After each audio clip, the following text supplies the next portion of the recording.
วิธีจัดการกับเอกสารขาเขาสำหรับวิเซอร์ของขันแผนกหรือว่าคณะแผนก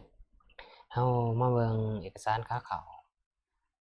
มันจะอยู่ในรอฐานดำเนินการเอกสารตัวนี้แม่นเอกสารที่ส่งมาจากภาคส่วนอื่นส่งเข้ามาในขาเขาเข้าออกแล้วขาเขาหันเขาเด็กที่เดี๋ยวส่งเอกสารต่อมาให้คณะแผนกมันจะมาขึ้นอยู่นี้เป็นรอฐานดำเนินการนี้จากนั้นเราจะเห็นเอกสารอยู่นี่ที่ส่งมามันเป็นแจ้งตอบจากนั้นเรามาคลิกเข้าไปเบิ่งเอกสารตัวนี้จะเป็นหัวข้อเอกสารเดี๋ยวเรามาเบิ่งเอกสารอยู่นี้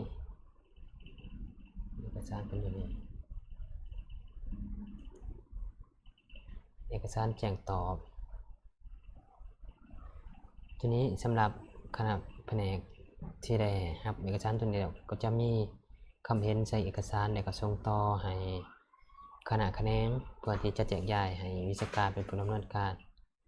วิธีที่เราจะจัดการนี้ก็แม่นมีคำเห็นสำหรับคณะแผนกมีคำเห็นใส่เอกสารตัวนี้แล้วก็จะมีคำเห็นใส่ตัวอย่างแล้วข้าพเจ้าจะลองทดสอบให้เบิ่งลองเฮ็ดให้เบิ่ง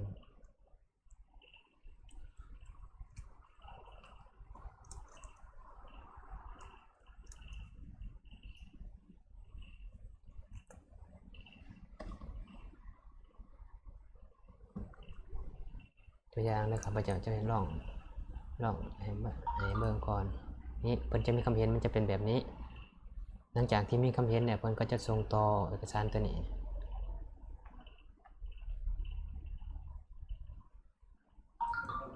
ส่งไปให้หัวหน้าแขนงที่เกี่ยวข้องตัวนี้มันเป็นเบี่ยงของแขนงบริหารด้านดิจิตอลเลยส่งมาจากศูนย์บริหารด้านดิจิตอลสำเร็จการสร้างบัญชีได้ซื้อขอน้ำใจระบบองค์การด้านสมัยโน้ตสื่อสารภาครัฐระบบจัดเก็บและน้ำใจเอกสารรวมกันภาครัฐขององค์การแข้งและแผนกจากนั้นประกาศส่งต่อให้แขนงบริหารรัฐดิจิตอลเพิ่นก็ส่งให้ตัวนี้ผู้แก้ไขรักเนี่ยเพิ่นจะส่งให้ผู้แก้ไขรักไม่ให้แม่นให้มาติ๊กซะนี้ผู้ร่วมแก้ไขนี้หมายความว่าผู้บ่สามารถแก้ไขได้มีสามารถร่วมติดตามเบิ่งนำได้มีคำเห็นได้จะเป็นห้องคะแนน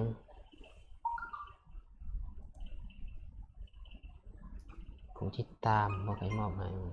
วิชาการสามารถเห็นซื่อแต่บ่สามารถเห็นหยังได้ติดตามซื่อผู้ติดตามผู้แก้ไขความสามารถแสดงความคิดเห็นได้จากนั้นใส่กองคำเห็นผู้รับจากนั้นมันก็จะส่งเพิ่นก็จะสามารถแจกจ่ายเอกสารตัวนี้ไปให้คณะแขนงหรือว่าส่งให้หัวหน้าแขนงเป็นผู้ดำเนินการต่อแล้วมันจะมาเห็นอยู่นี้เอกสารสำเร็จแม่นเฮาเลยแม่นเพิ่นได้ส่งไปแล้ว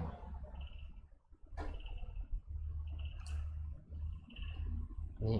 มาจากศูนย์บริหารรัฐแล้วก็เขาแล้วก็มาต่อเลยให้ท่านเทียนไส้ก็แจกจ่ายต่อไปหัวหน้าแขนงสำนักสุขภาพส่งไปแล้วแต่เพิ่นบ่ทันรับมันก็จะขึ้นสถานะอยู่นี้เฮาเบิ่งคำเห็นมันก็จะมีคำเห็นอยู่นี้